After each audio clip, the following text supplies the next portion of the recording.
Good afternoon,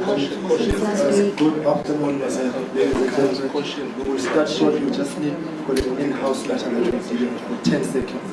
We'll start. Applause.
I even told them after the change, that otherwise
Good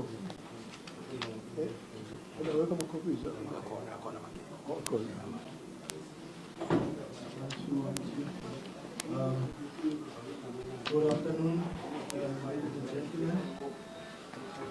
Your Excellency, the Bureau of Director Buthelezi, members of the National Executive Committee, members of the media, I would like to take this opportunity to thank you first and foremost for responding to the call. Thank you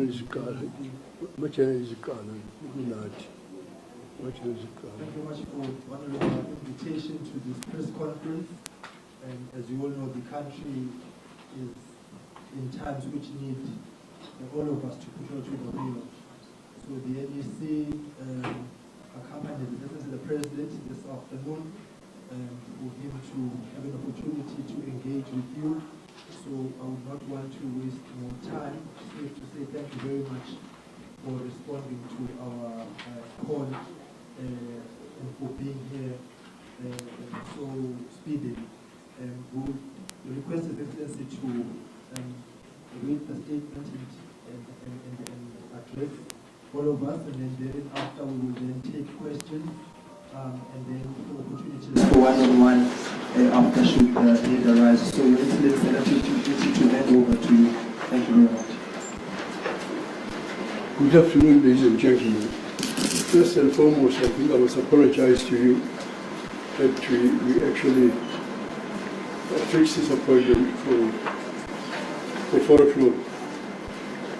And also secondly, because 4 o'clock I know is rather late, but it's the circumstances which actually forced it on us that we should only call it now. Because this morning, leaders of opposition parties met in Johannesburg to discuss the leadership crisis in our country and our responsibility as representatives of South Africa's people to stand in the gap. The IP participated in deliberations through our Deputy National Chairman, Mr. Mangosuthu, Member of Parliament, in the interest of peace and change. We believe that the President has failed South Africa, and we recognize that action must be taken to avert disaster. And we hope the requests of the DA and EFF to the Speaker of the National Assembly to urgently reconvene Parliament to debate a motion of no confidence, that we hope that in fact will take place. We saw the Speaker on television actually stating on his return from the overseas trip that he's actually consulting to come to the conclusion whether to reconvene Parliament. We have said before, and it is common knowledge, ladies and gentlemen, that this is a futile exercise as far as I'm concerned, until leaders within the ANC itself find courage to vote with their conscience. Now, the President's midnight decision to recall, appoint and remove 20 ministers and deputy ministers may be a catalyst of change that is needed to see ANC MPs speak for South Africa. I think then we must allow this to run its course as far as I'm concerned. Whether or not another vote of no confidence is likely to succeed, because we've had one before this year. Well, we think that it must be attempted. We must, in my view, exhaust every avenue to protect our country. As we do this, however, we must be careful, I think. There should be some caution. The aim is to protect South Africa, not to win a political point with a party or parties. And I'm deeply concerned by the emotive language that emerged in this morning's meeting of opposition parties. While I perfectly understand why there should be such emotional reaction, those things are gaining momentum and are fast reaching boiling point. So I believe that we must really guard against violence. The IP has discouraged the DA from marching on to the House. because this will be seen as a provocative act by the ANC, and the ANC is likely to react accordingly. And believing itself to be under siege, the ANC will close its ranks, and any ANC leader who may have begun listening to their conscience will listen to the louder voice of what they see as imminent danger. We need to preserve the space for ANC leaders, therefore, to consider the interests of South Africa. We know that some of their veterans have come out on this issue, that some of them, in fact, including people that are with us in Parliament, have come out on this issue. So we really rely on them coming out, and we hope that a motion of no confidence will be birthed from within the majority party. And in fact, the leader of the EFF has been on national television saying that he has already talked to some members of ANC who agree about this vote of no confidence. Now, the greater danger, I think, in marching to the House is the likelihood of violence. Our country can ill afford the sparking of violence or bloodshed and loss of life. Let us remember that our former president, Mr. Mandela himself, gave an order for security to shoot to kill when the king's supporters were moving just past Shell House, and lives were lost and a wound remains. South Africa stands again at a combustible crossroads. What we choose to do now, and how we choose to do it, I think will have very deep repercussions. The IFP supports mass action, of course. We support the call to march on the union buildings, as suggested, but we believe that mass action should be the last resort. We have not yet seen the outcome of the request to the Speaker. After all, I think in Parliament, most of us as political parties, they talk about removing the president because they said he failed to uphold his oath of office, because we revere the Constitution so much. Now, calling a meeting of Parliament for the sake of a vote of no confidence is actually quite constitutional, because Mr. Zuma was elected by us in Parliament. And we have not yet, therefore, gone through the process of a renewed vote of no confidence. We have not even had the outcome of the EFF's approach to the Constitutional Court. So I believe myself that we must allow these things to play out before we set a match to the fire of mass action. It is a fire that we, with my colleagues in the NEC, will easily think that it will easily rage out of control, and it may well claim lives. The IFP calls on South Africa to tread very carefully. We call for calm and for a rational approach to prevail. Let us do everything in our power to seek a solution that avoids violence. Once every avenue is exhausted, if we must resort to mass action, let it at least be said that we did what we could to avert disaster. That is the message, ladies and gentlemen, which I requested you to come here for this press conference for me to make it, because of the importance of the matter that I'm talking about, the issue with which the country is seized at present. Thank you very much, Your Excellency, your colleague in the NEC. We will now take questions. If you could just state your name and the media house which you come from. We will take one question at a time, and we will request the next to introduce the question. Thank you very much. So we'll start here and we'll No, I think they can do it not in a row. Okay, Mrobo from Eyewitness News 702. Eyewitness News 702. I just wanted to know if the IFP itself has also been in talks with members of the ANC about voting with their conscience, as you've mentioned in your statements. If I will what? If the IFP members and maybe yourself, Your Excellency, have been in talks with members of the ANC about voting in line with the motion of no confidence when you do reconvene Parliament. No. In fact, during the motion of no confidence before, we voted, for the motion. So everyone, including the ANC, know where we stand.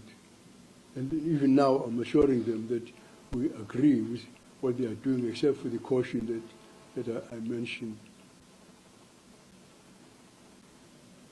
Your Excellency, I am Skoboshansa from eNCA, ECB. My question that is this: having known you for so many years to Testimonies Against Anarchy, how do you envisage a situation if theoretically a motion of no confidence were to succeed and we are without a president as a country? How do you envisage things will play out? Because we do not have, yes, I don't want to say we do not have such a president because Thabo Mbeki was recalled, but if this time around, in this very, weird political landscape, the motion of no confidence were to succeed, how do you envisage things playing out, noting that you are a president very circumspect when it comes to turmoil? Thank you.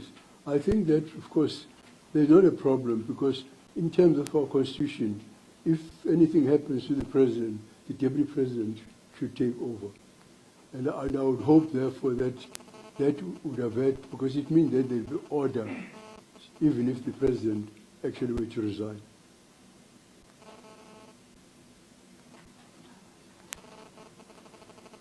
Hi, Excellency. I'm Kavil Singh from News24.com, the news agency. My question is, when you guys met this morning, when the opposition parties met this morning, was there any sort of discussion in terms of strategy of how opposition parties are going to work together? Was there any plan that sort of came together? What were the details of the discussions that all of you had? No, of course, as I stated, we are represented there by our Deputy National Chairman, Mr. Mngwango, and I've spoken to him after the discussion on the phone, and the details we did not get into. I hope that, when he returns, therefore, he'll give us a more detailed report of everything that took place. But for the moment, we were not informed about, whether they discussed strategy, etc. Because you are quite right, because even this mass action needs some very careful preparation, because tempers are afraid, and in tempers are afraid, there's always a danger that they may spark that just can cause a raging fire, which is something that we, all of us, do not want. Your Excellency, many opposition parties, civil society groups and lobby groups have mentioned, even the Deputy President in an audio soundtrack that emerged today, have kind of called for this mass action that you say should be contained. And you get the sense that many people want to say that this situation has gone on for too long. Now, in your response, you did say that you want to wait this out for the ANC to do something, but many South Africans feel that the ANC won't do anything. So if the ANC doesn't do anything, what is the IFP's plan of action moving forward? No, but in fact, it's quite clear from my statement, because some people were actually suggesting that the march should take place this Friday. And actually, we opposed that because we didn't think that it is really good to do too many things at the same time. And we don't think that it was right to have such short notice. And I believe also that in our strategy, we should rather be orderly, myself, let everything, take place in order, because we're waiting, of course, for the Constitutional Court judgment on the matter that Mr. Malema told us. He has actually taken to the Constitutional Court. Of course, more than that, I think that as members of Parliament, we've got space in Parliament where Mr. Zuma was elected to actually try and use a constitutional means of removing him, which the Constitution allows us, as people who elected him in Parliament, to do so. It has been done before, but it failed because even members who had spoken against the president, when that happened, they closed ranks and they all voted on one side. And that's why I said that, to me, even the forthcoming vote of no confidence is a futile exercise because I believe that the same thing will happen. I don't imagine that the ANC members, or their majority at least, would actually vote to oust the president in that fashion. Thank you. Ubonga Gina from Kakasi FM. That is, considering the current status and the political situation in the country, have you contemplated on meeting with President Jacob Zuma on your personal capacity, since you recall that he has previously called a meeting with you when there were some issues in the IFP? No, I have not considered that. It is quite true that in 2011, the president did invite me to suggest that I should step down because he said that a lot of things that were happening would sully what he called my legacy. But since the ANC was involved, I did not actually heed the advice of the president then. But I have not considered the issue of a one-on-one between us, because we are acting collectively as members of parliament, as parties. So it's that route which I am following.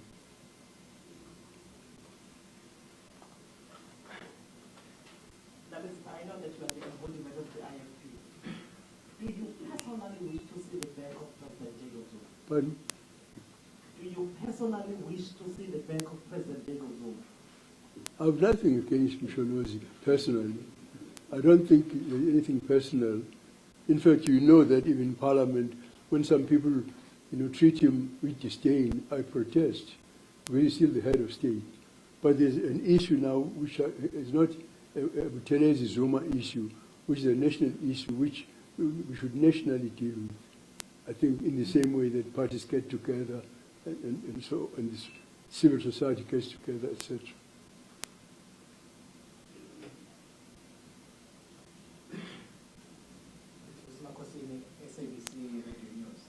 Do you see these ministers that have been appointed by Zuma performing, in particular the finance minister, the finance minister?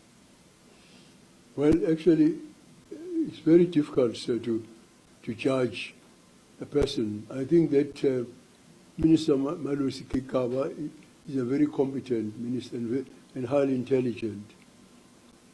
Since I was a minister in the past era, when I was Chief Minister of KwaZulu, in charge of ministers, and I became a minister under Mr. Mandela and under Mr. Mbeki, I know that actually the person who really accounts is the Director General and staff.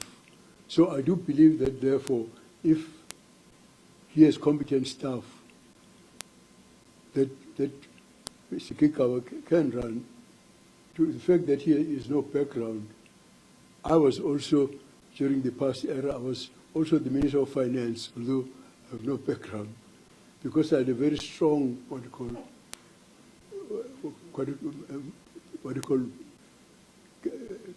cadre of ministers, of civil servants. Because the people who do the work really are civil servants. And the minister only decides, in fact, mostly even on the advice of the civil servants. Unless there is an exodus of officials, that would be even more alarming, of course, if that happened. So I wouldn't judge Mr. Bekaba and say he has no background. I saw in the media saying he has no background. But all these ministers who are appointed to all these portfolios, I don't think they have crash courses, in the particular portfolio that they are given. And as someone who actually appointed ministers too, I just appointed people that I thought, are not bonkers, that they can run a department as a head of department.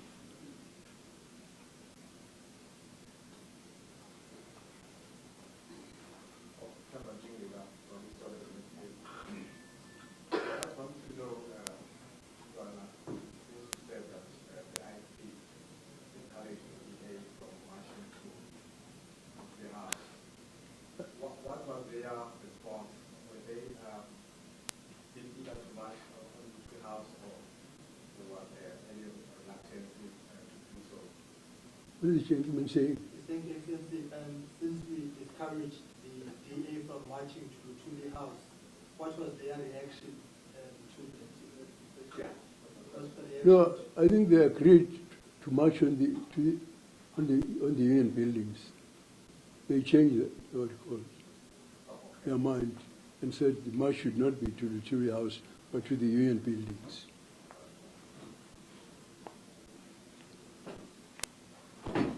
Your Excellency, just another question on how to unite civil society groups and opposition parties. Just given the fact that even on social media there was a campaign to have Black Monday, with some people opposing that, others are for it. So how do you think moving forward the country should be united if there is a call eventually for mass action? I didn't get the question. The question is, how do you envisage South Africans being united, particularly around the areas of the mass action? So how should the mass action play itself out, since there have been calls for Black Monday and protests and so on? I hope that reason will prevail, really, because mass action should be a last resort, because I think that it has consequences which neither you nor myself can predict. It's not something that I'm enthusiastic about, because, there have been matches, smaller matches in this country, where sometimes people do all sorts of things like smashing shops and all that kind of thing. And there's a lot of unemployment and suffering at this time. A match like that does not select who should go there. Anybody can join, and they can achieve whatever they want to achieve with the match.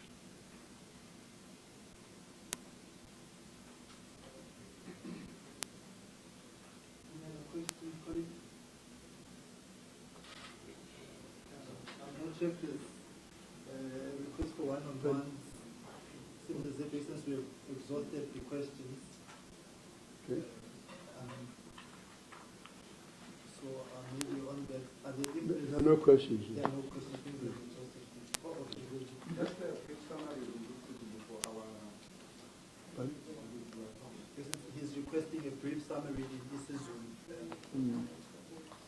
Okay. The request. Okay.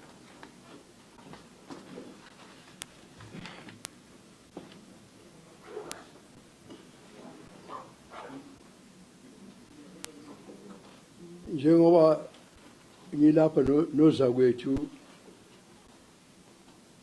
ohlakeni olukhulu lweqembu lethu ihlaka lwe-National Executive Committee, omunye wethu isekela kasihlalo kazwelonke umnumzane uMncwango, sithume yena ukuthi aye emhlanganweni obusegoli namhlanje wamaqembu onke, abaholi bamaqembu abebehlangene bebizwe umholi we-DA uMr Mayimane bezokhuluma ngodaba lolu lokudumuzela kwezwe. Manje-ke ngithi-ke mina entweni ephakanyisiweyo ebengiyiphendula ngikhuluma la, okokuqala ngibona ukuthi njengoba simbonile umhlonishwa ubaleka Mbethe ekhuluma lapha nesikhumulweni seyindiza esho ukuthi usazokuzwa naye afakana imlomo nabanye abaholi bese enquma-ke noma uyabiza iphalamende. Bengithi mina akekwedlule lokho ngoba kulo mhlangano bese ngishayela ucingo umnumzane uMncongo engitshela ukuthi bese kukhona isiphakamiso sokuthi uLwesihlanu lona lolu esiya kulo sekufanele kube khona umbhikisho omkhulu oya emahhovisi kaKhongolose Shell House. Manje-ke lokho thina namanye amaqembu sabona kuyingozi ukuthi ngase kuchukuluze kangangoba bese bakhona imbethu mehlona njengoba yayenzeka ngo-1994 ngesikhathi la amaZulu aseGoli ayehamba eyobhekishela udaba lwesilo edlula eShell House adutshulwe. Ngakho ngathi sathi-ke noma ngaphambene lokwenziwa umbhikisho njalo mina bengithi akwedlule lokho